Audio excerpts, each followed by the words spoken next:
Welcome into the Chiefs Report. I am your host, Harrison Graham, back with another episode of the Chiefs Report. Got the latest rumors, news, all types of stuff to get into. So let's go ahead and jump right in. NFL.com went through its top 32, all 32 teams in the NFL, ranked them from 1 to 32 in terms of best offense. Yep, the Chiefs, number one. No surprise there, at least in my opinion. Now, last season, Kansas City did finish 5th in points per game. But as you guys know, lots of injuries. Mahomes missed time. Tyreek Hill missed a few games.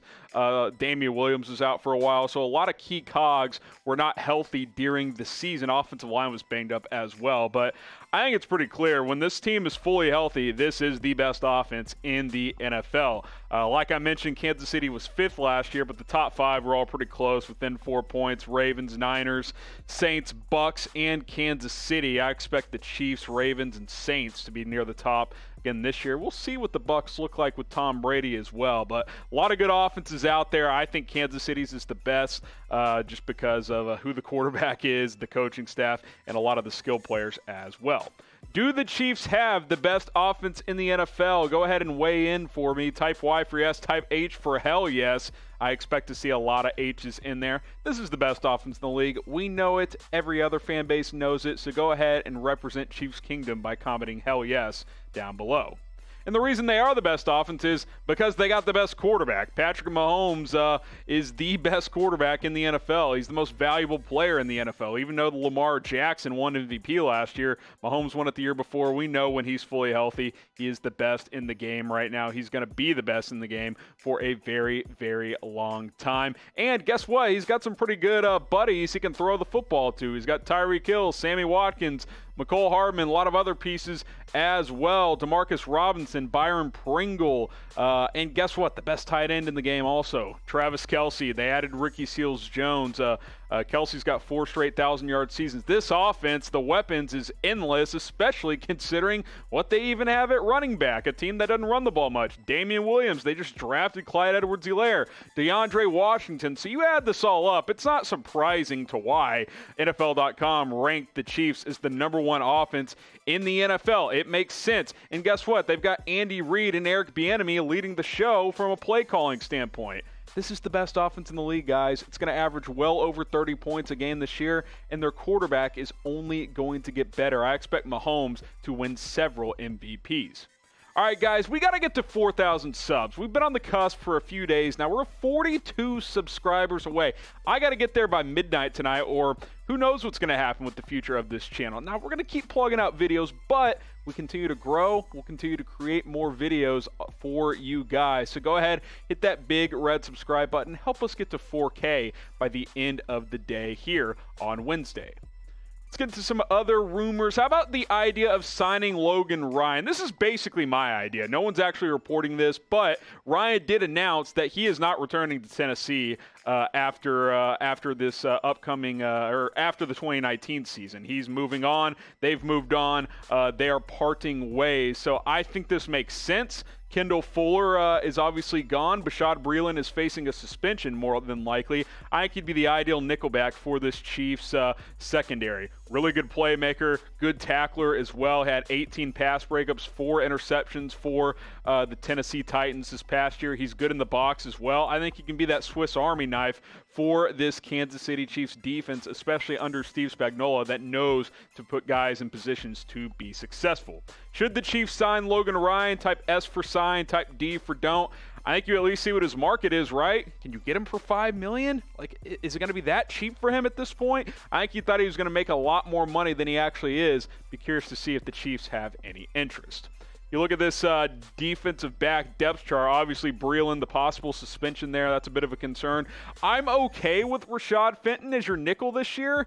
I thought he showed a lot of promise as a rookie last year. He'll have some competition, I think, there. But you put in Logan Ryan at the nickel with Ward and Breeland on the outside, and then Matthew and Thornhill manning the safety spots. That's a pretty formidable secondary. I think this secondary is one legitimate piece away from being one of the best secondaries in the NFL, which is crazy to think about considering how we've talked about this secondary in the past for the Kansas City Chiefs. I like Logan Ryan. I think he can be a really good player on this Chiefs defense if they consider signing him. I would like to see them do so.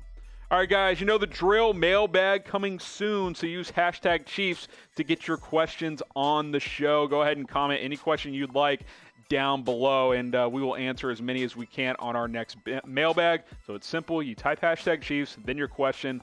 I answer them on our upcoming Q&A. That's how it works. So go ahead and cast your questions down in the comments section.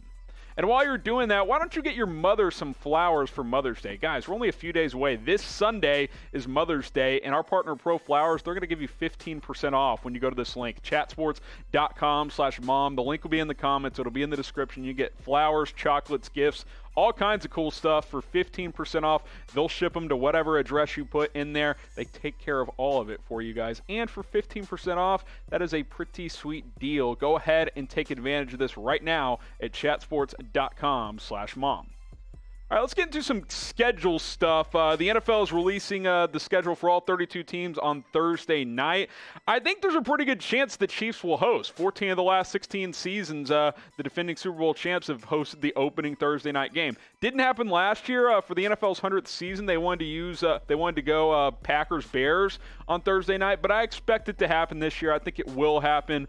So it'll be curious to see if the Chiefs host opening night on the opening Thursday, who they could play. These are the home matchups. Could it be an AFC West game with Denver, the Raiders, or the Chargers?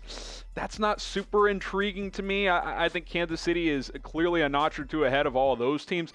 If Tom Brady was still with the Patriots, it would be a no-brainer. That's your Week 1 matchup, Patriots at Chiefs, Thursday Night Football. Maybe it's still an option. I don't think that'll happen, though.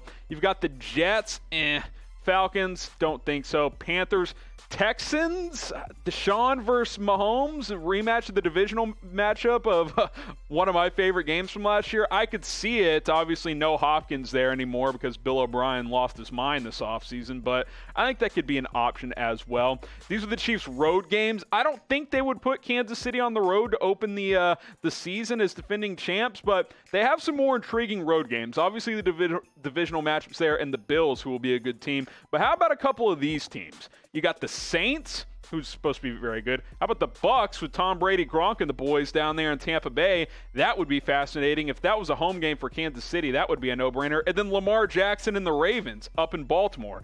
It sucks one of those games isn't at home because it would make it a lot easier on the schedule makers, but we will find out tomorrow night if the Chiefs host the opening game on Thursday night, but more importantly, just the entire schedule. We all want to see what it looks like for Kansas City. Who do you want to face in Week 1? I just showed you all the opponents. We'll find out when the Chiefs play each of those opponents again tomorrow night. Who do you want to face in Week 1 to start defending that Super Bowl championship? Go ahead and comment down below. All right, FANSIDED, look. FANSIDED, they do some good stuff. This is one of those, like, really, you want to entertain this, a perfect season. One of their writers threw this out there, that the Chiefs could go 19-0. It's fun to talk about it. I get it. We're in the dead part of the offseason right now, but the reality is only the 72 Dolphins have ever had a perfect season. R.I.P. Don Shula just passed away, the Hall of Fame legendary coach who led that 72 Dolphins to an undefeated Super Bowl championship, but I just don't see it, guys. It's just too hard to win every game. Kansas City is going to get everybody's best shot this year. Now, these are the 3 reasons FANSIDED gave for why it could be possible. The offense will be better, the defense will be better, and continuity with roster and staff. The whole coaching staff is basically back, and then the key players on the roster outside of Kendall Fuller are all back as well. Those are good points. Those are legitimate points. If the Chiefs are healthy, they should be a better team in general. But the schedule's harder. They've got that target on their back. And it's just, guys, the athletes in the NFL today, bad NFL teams today are like average teams 25 years ago. Like, bad teams now still have really good players. It's just too difficult to go 19-0. Like, you have to have very few injuries. You have to play perfect week in and week out. It's just too difficult. I think this Chiefs could win 13, 14 games, but 16-0, then win the Super Bowl? I just don't see it. Predict the Chiefs' record in 2020. What will it be? I'm kind of in that 12-4 range right now, similar to last year. I think the team's better, but I also think for a lot of those reasons I just gave, a similar record will be expected in my opinion. They're not going to beat, everybody on the road, the Saints, the Ravens, all those teams. I'll go 12-4, but go ahead and predict the record down in the comments section.